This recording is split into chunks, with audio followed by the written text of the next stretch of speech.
नमस्कार दोस्तों, मेरे चैनल फितरती दुनिया पर आप सभी का एक बार फिर से स्वागत है। आज मैं आपको ऐसे 4 लोगों के बारे में बताऊंगा जिनसे कभी भी मदद नहीं लेनी चाहिए, चाहे हमें भूखे ही क्यों न मर जाना पड़े, जिसे मैं आपको एक कहानी के माध्यम से समझाने की कोशिश करूंगा। यह कहानी बड़ी ही प्रेरणादायक है, जो आपको जीवन में अच्छी प्रेरणा देगी। दोस्तों, जैसा कि आप जानते ही हैं कि जीवन में समय का पहिया हमेशा चलता रहता है और कभी कभी ऐसा समय भी आता है कि हमें एक दूसरे की मदद की आवश्यकता होती है। लेकिन हमें किन लोगों से मदद लेनी चाहिए और किन से नहीं, इस वीडियो से आप पूरी तरह जान पाओगे। तो चलिए वीडियो शुरू करते हैं। एक जंगल में एक कौवों का जोड़ा रहता था। जंगल में सूखा पड़ा हुआ था। वह जंगल पूरा नष्ट हो चुका था। उस जंगल में खाने पीने की कोई चीज नहीं बची थी, जिससे कि कौवे अपना पेट भर सके। उस जंगल के सभी जीव जंतु वहां से जा चुके थे। कौवों का जोड़ा भोजन की काफी तलाश करता, परंतु उनको कहीं पर भी भोजन नजर नहीं आता था। उनको भूखे पेट काफी दिन हो चुके थे। उनकी स्थिति काफी दयनीय हो चुकी थी। एक दिन वह भूखे पेट परेशान होकर एक वृक्ष की डाली पर बैठे हुए थे। उसी समय एक शिकारी कुत्ता अपने मुख में मांस का टुकड़ा दबाए हुए उस वृक्ष की तरफ आ रहा था, जिस पर कौवे बैठे हुए थे।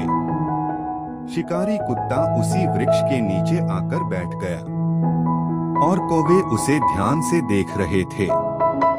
उसके मुंह में खाने की चीज को देखकर कौवी ने उस कुत्ते से कहा कि भाई, हम कई दिनों से भूखे हैं। कई दिनों से हमें कहीं भोजन नहीं मिला। अगर आप इस मांस में से थोड़ा सा टुकड़ा हमें दे दें तो आपका बहुत भला होगा। हमारी भी भूख शांत हो जाएगी। शिकारी कुत्ते ने ऊपर देखा और सोचकर कौवा और कवि से कहा कि ठीक है, मैं तुम्हें इसमें से आधा टुकड़ा दे दूंगा। कुत्ते ने बड़े ही प्यार से बोला कि तुम दोनों नीचे आ जाओ, हम तीनों मिल बांटकर इस मांस को खाएंगे। दोस्तों, कहते हैं कि मीठी वाणी दुष्ट लोगों की निशानी होती है। उनकी वाणी हमेशा मीठी होती है, ताकि सामने वाले को कभी ऐसा एहसास भी न हो कि हमारे साथ ये कुछ गलत करने वाला है। इसलिए वे अपने वाणी में मिठास रखते हैं। आपको यह एहसास भी नहीं होता कि सामने वाला हमारे साथ कभी गलत कर सकता है। इसी तरीके से वह कुत्ता भी कौवों से बात कर रहा था।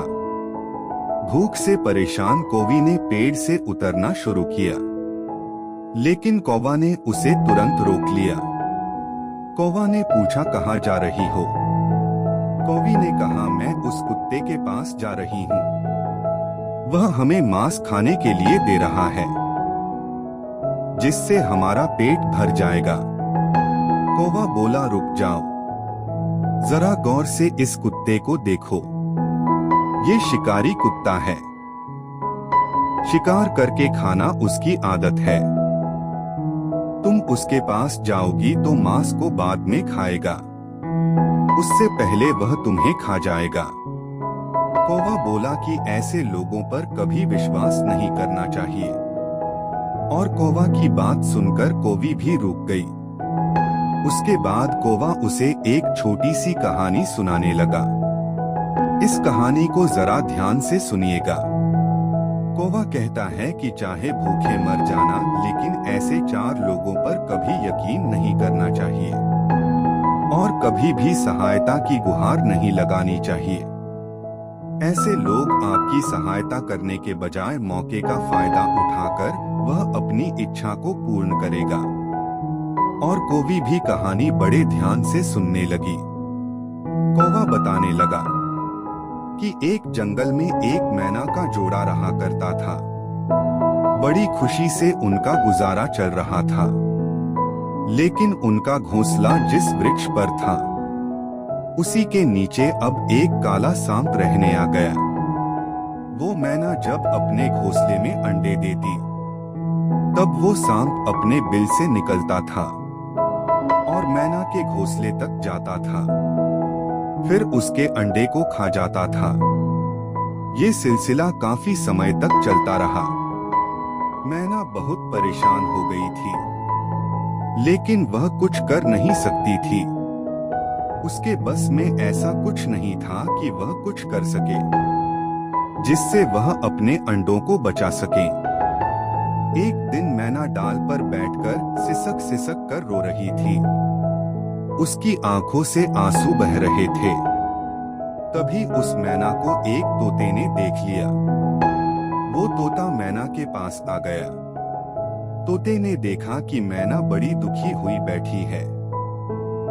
तब उसने पास आकर उससे पूछा कि मैना, क्या बात है, तुम क्यों रो रही हो? तुम बड़ी दुखी नजर आ रही हो।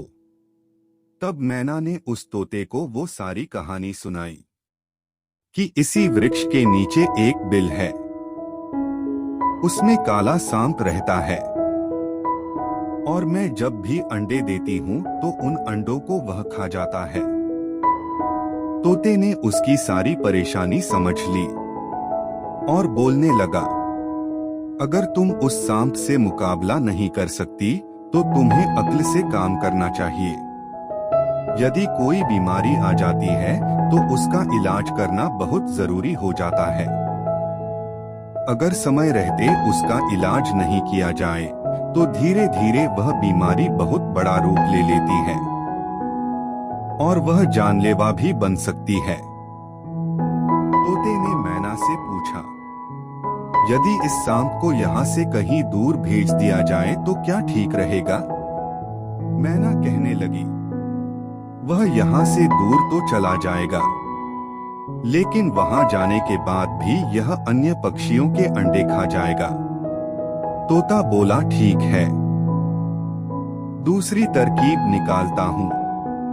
तोता कुछ सोचने लगा और फिर अचानक से बोला कि अगर इसको नष्ट कर दिया जाए तो कैसा रहेगा? तो मैना बोली, यह तो बहुत ही अच्छी तरकीब है, इससे सभी जीव जंतु सुख शांति से रह सकेंगे। फिर मैना तोता से कहने लगी, लेकिन इसे हम कैसे मार सकते हैं? तब तोता ने कहा कि तुम फटाफट मेरे साथ चलो, हमें एक झील पर जाना है और उस झील से कुछ मछलियां लेकर आना होगा। तब मैना ने पूछा कि मछलियां न तो आप खाते हैं और न ही मैं खाती हूँ, तो फिर मछलियां क्यों लानी है? तब तोता बोला कि हम मछलियां नहीं खाते हैं, लेकिन फिर भी इस सांप को नष्ट करने के लिए हमें मछलियों की जरूरत पड़ेगी। मुझे एक तरकीब सूझी है जिससे हम उस काले सर्प को ठिकाने लगा सकते हैं। फिर दोनों उड़कर झील पर चले गए। झील से काफी सारी मछलियां लेकर वापस आ गए। तोता जानता था कि जहां पर उस सांप का बिल है, वहां से कुछ ही दूरी पर एक नेवले का भी बिल है। सांप और नेवले की आपसी दुश्मनी होती है और नेवला हमेशा सांप पर भारी पड़ता है। अब तोता और मैना ने नेवले के बिल पर एक मछली रख दी, उससे आगे और दूसरी मछली रख दी और उससे आगे तीसरी मछली रख दी। इसी तरह से नेवले के बिल से मछलियों की कतार लगाते हुए सांप के बिल तक ले गए। जब नेवला अपने बिल से बाहर निकला तो बाहर निकलते ही अपने बिल के मुख पर उसको मछली नजर आई। नेवला उस मछली को खा गया। जब नेवला थोड़ा आगे बढ़ा तो उसको दूसरी मछली मिल गई, उसने वो भी खा ली। जब वह और आगे बढ़ा तो उसे फिर तीसरी मछली मिल गई, फिर और आगे बढ़ा तब चौथी मछली मिल गई। इसी तरह से नेवले को लगातार मछलियां मिलती रही। और नेवला उन्हें खाता हुआ सांप के बिल तक पहुंच गया। जैसे ही नेवला सांप के बिल पर पहुंचा तो उसने देखा उस बिल के मुख पर भी एक मछली है। उस मछली को भी नेवला खा गया। फिर नेवले ने सोचा कि इस बिल के अंदर भी जरूर कुछ न कुछ खाने को मिलेगा। यही सोचकर नेवला सांप के बिल में प्रवेश कर गया। सांप के बिल के अंदर जाकर उसने देखा कि वहां पर एक काला सांप बैठा हुआ है। सांप और नेवले की दुश्मनी तो आप जानते ही हैं। तो सांप को देखते ही नेवला चिढ़ गया और दोनों में झगड़ा शुरू हो गया।